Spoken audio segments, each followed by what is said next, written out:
I spent 10 years of my life building, scaling, and eventually selling my software business, Webinar Ninja.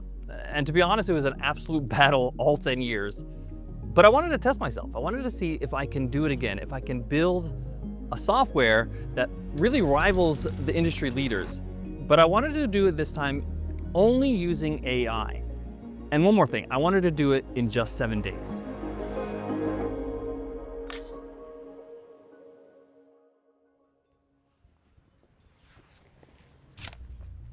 I'm talking about a fully functional, fully deployed, ready to take payments app. I have to ask the question, is this even possible? This episode is about, building with AI, and we're gonna get into that, but it's really about, can you build something under constraints? Can you do it under a ridiculous timeline? And maybe you can. I'm gonna share with you exactly what I went through day by day for 7 days so that you can follow along. With this new wave of AI, you can pretty much build anything that you imagine. There's no shortage of ideas. You can go down rabbit holes. It could get really complex and overwhelming. But as someone who's built and sold a software business before, I'm gonna share with you what you should do and what you shouldn't do if you're thinking about doing this yourself.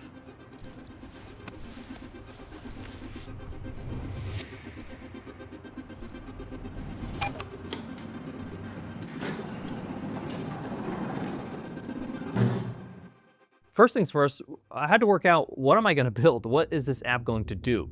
So I decided to build an app for creators that want to sell their courses, want to sell their products or coaching easily and not in a clunky, complex way. I decided to call it Nicky after my co-founder and wife, Nicole. So the goal is to make sure, number one, the product actually does what it says it's going to do. But number two, that it's an easy to use app that customers can get set up and running and sell their products in minutes. Our first step was to build out a plan. I knew that if I was gonna pull this off, I'm gonna need some help. So I called upon a friend of mine, Chris Ashby, who's the best in the game when it comes to building with AI. So Chris, I'm so happy that I got to sit down and meet with you. Is it possible to build a SaaS product in 7 days that's ready to be sold to customers? Yeah, 100% doable. And I think this is like a huge opportunity in the application layer for AI, is building apps that have agents built into them. And you've seen the success of apps like Cursor, like the web browser Dia from the browser company. Yeah, I think it's a really good idea. It's got a lot of potential and it's got an agent built into it as well. So that's great. So we built a plan for each day. This is where we ended up. So in day one, we're setting up and creating the foundations of the app. That means we're setting up the project with Leap, which is the software I used, and making sure that we integrate with OpenAI's APIs. Day two, this is all about user flows. We want to know what the user is going to experience when they're using the app. Day three, we're going to work on the AI sales page generator. Day four, we're building the AI pricing engine. One of the features in the app is that you can upload your product, and then the AI in the product is going to tell you how you should price your product. Day five, UI and polish. Day six, we're going to test payments and we're going to make sure that we can onboard our customers. Day seven, the glorious day where we ship our product and demo it to make sure it all works. Sounds good in theory, but this is what actually happened. So day one didn't go as planned. I was blown away by how powerful AI was. This is like my first full day trying to build a product with AI. And what took me 3 or 4 hours of work would have taken a developer like a month to build what I built in 3 or 4 hours. I accomplished way more than I was expecting. The only thing I didn't get done was the branding at this point, but I got done pretty much all the bare bones of building an app, like being able to have logins, like authentication, being able to take payments so I can charge customers. I even had some of the basic database schemes built up and being able to create a product. So I had a lot done in just one day. So this is what I learned in day one. I learned that you need to treat AI like a highly skilled developer. And through my experience of building and growing Webinar Ninja, one of the things I learned is you need to give proper instructions. You need to know what you want so that you can tell the engineer, and in this case AI, what you want it to build. On day two, I decided to step away from the computer and focus on the user experience. I wanted to make sure that we had a seamless user flow from the moment the user signs up to they get a win out of the product, meaning they get what they signed up for. And in my case with Nicky, they want to be able to create and sell a product as fast as possible. Even like Netflix, for example, when you sign up and you create an account, the first thing they do is they ask you what kind of movies you like to watch so that they can curate some suggestions so that you can have a great experience. You can do this yourself. You have two options. You can go classic and just use paper and pen, or you can do what I did. I used my iPad and I drew out each flow. So each step I wanted to make sure is clear and mapped out. And then when I was done with each flow, I just screenshot it and I upload it to the AI building app like Leap, for example, so that the actual AI knows what you're building. It has a blueprint of the build. Let me give you a quick rundown of my tech stack, the tools that I use to build my software. I'm gonna read off my phone so I don't forget anything. First thing was Leap.new. This is like Lovable, sort of like a geeky version of Lovable, so that you can create apps using AI. The next thing is GitHub. GitHub is a code repository. This is a technical term, but basically your code has to live somewhere on the internet so that the world can access it when you're running your app. The next thing that I use is Stripe, and Stripe is a payment processor. If you can't collect payments, you don't have a business. So you gotta be able to take money from your customer's pocket to your pocket. Another tool I use is called Cursor, and it's like a secondary coding tool that would allow me to fix any bugs that I saw in Leap. I also use OpenAI's API. By the way, OpenAI is the company that creates ChatGPT, and I used basically their software or their code so that I can create my own AI features in my app. So for example, if I wanted my software to use the power of AI to create copy for a sales page, I don't need to create that AI magic. I can just borrow the magic that OpenAI already created through their API. The next tool is one of my favorite tools of all time. It's called Whisperflow, and basically it allows me to just talk instead of type. And you can use it on your phone, you can use it on your laptop, you can use it on your computer, and it allowed me to quickly prompt the AI without having to type and make typos and all that kind of stuff. It's super simple and super easy to use. Two more tools. One is called Mux, which is a video hosting tool. And the last tool is actually ChatGPT. Now, it's funny to hear me say this, but ChatGPT is one of the best co-pilots when you're building an app because you can actually ask Chat to build the prompts for you that you want to put into your AI building tool like Leap or Lovable or whatever you're using. I was having a lot of problems in day 3 as I was developing and building the app using Leap.new. Now, Leap is a great tool and it does a lot of things well, but I was getting a lot of bugs and these bugs were not easy to fix. It was almost like it was building on bad code. I really felt frustrated because I started to first feel like I'm not gonna hit this deadline. I'm not gonna be able to build this in 7 days. I thought to myself, do I need to start from scratch again? Do I need to start using something else to make this possible? And I had that feeling of sunk costs, like, oh man, did I just waste 2 days of my life and am I behind by 2 days? But at breakfast, I sat down and I decided, no, I can't think this way. I gotta pull this off and build a strong app. So I decided to switch apps. I started using a software called Windsurf. It's basically like a code editor using the power of AI. So it's a lot more flexible, a lot more powerful. Yes, I still had bugs, but the bugs were fixable and I was able to get over those hurdles. When you're building any app, you're gonna have bugs. There's no doubt about it. But the question is that are you gonna be able to fix those bugs fast enough to keep your momentum going? The biggest lesson of day 3 was not to worry about the past, not to worry about your sunk cost, and to just admit to yourself that, hey, I need to do this all over again. I need to build from scratch, but I need to do it right. As I wrapped up day 3, I was a bit behind, but that's okay. I kept moving forward.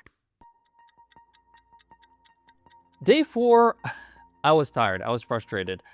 I felt like I was really working against time. I was making up for lost time and I didn't know if this was really gonna work out or if I was actually gonna pull this off. But I had a little bit of a glimmer of a hope because Windsurf was working better and I was able to make some progress, faster progress than I was doing before. So after a nice break and I jumped back onto the computer in the evening, I started to realize that this actually could be possible. I was making progress. I was building the app out. The features are starting to flesh out, and I really started seeing a functional app on the horizon. So I started to feel pumped. Sometimes you're going to hit some brick walls and you can get frustrated, and you can really start to lose hope.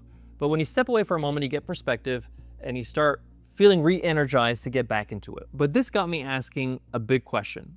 Do I want to do this long term? do I want to build this app and sell it for the next 10 years? On day 5, I really focused on the UX and the UI. That's user experience and user interface. Now, this only works if your app actually works. You need to make sure that your product does what it promises to do. And then once you have that nailed, you can then focus on how does the customer experience the product? Are they able to use your product without any instruction manual? They're able to know what the next step is intuitively. And this is where I really focused on in day 5 to make sure that each step is super clear. On day 6, I had one goal. See if I could break this product. If I can get the product to cough up an error or some sort of bug. And if it didn't, I was successful. That entailed making sure that I can sign up, I can make sure that the customer's onboarded properly, but also that I can charge properly. Now, I need to charge the customer. That's one form of payment, but then the customer also needs to charge their customer because they're selling products and services through the app. So as you can see, it's complex. And that's why it's so important to test. Quick tip when it comes to testing. When you test your product, make sure that you test in different ways. Don't just repeat the same steps over and over. Maybe skip a step. Maybe change the order of what you do in each step because you might find the software will cough up an error when you do something a little bit different.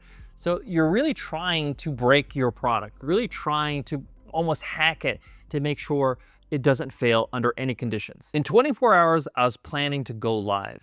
And I wasn't 100% sure it was going to work.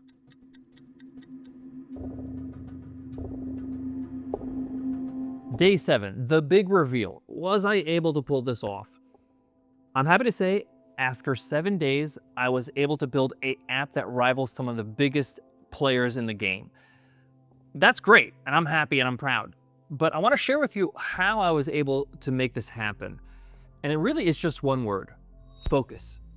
I was able to focus for hours on end, certain pockets of the day. So I spent 3 or 4 hours in deep work with no distractions. I'm talking about notifications off, earphones on. So for each day, I had one core goal, and I wanted to make sure that each day didn't go by without me ticking that box. And because of that, after the 7 days were up, I had a fully functioning app that was amazing. I can't wait to show you. Welcome to Nicky. This is the app I built in 7 days. So as you can see, it's all just simple with my branding colors. So this is where you hook up the payments so that you can use Nicky payments so you can charge your customers, and a quick dashboard with the essentials, but there'll be more detailed analytics later. And here is your store. This is where you actually have like a link in bio where you can add your profile pic, your name, and your bio, of course, and then all your links, like your social links, your website. All right, let's go to the product page now, and this is where all the products are inside of Nicky AI, but let's create a new product. This is where the magic is. Nicky AI doesn't use traditional like fields and forms to create products. You use AI to prompt it. So say, for example, I want to create a digital download. I'm gonna use dictation here. Beginner piano players to play Elton John songs. This is a PDF guide for $29. And here you go. Everything is already done with AI. All there for you to ready to go with the description, the title, everything. This is one of my favorite features. I built something called Ask Nicky inside of Nicky, where it's like a chat GPT where you can ask things about your account. So for example, let's say there's some even default prompts here, like what is my top selling product? No, I didn't sell any products yet because I haven't any customers, but it's gonna give you an answer here based on that, you know? And it's gonna say, currently you have only one product, blah, blah, blah. And it shows you how to boost it. You can ask even business questions like how to market. I just love the fact that I can just grab data from my account without having to like search for it. I can ask questions about how to get more traffic, how to grow my business, how to run ads, all kinds of stuff, not only about the app itself.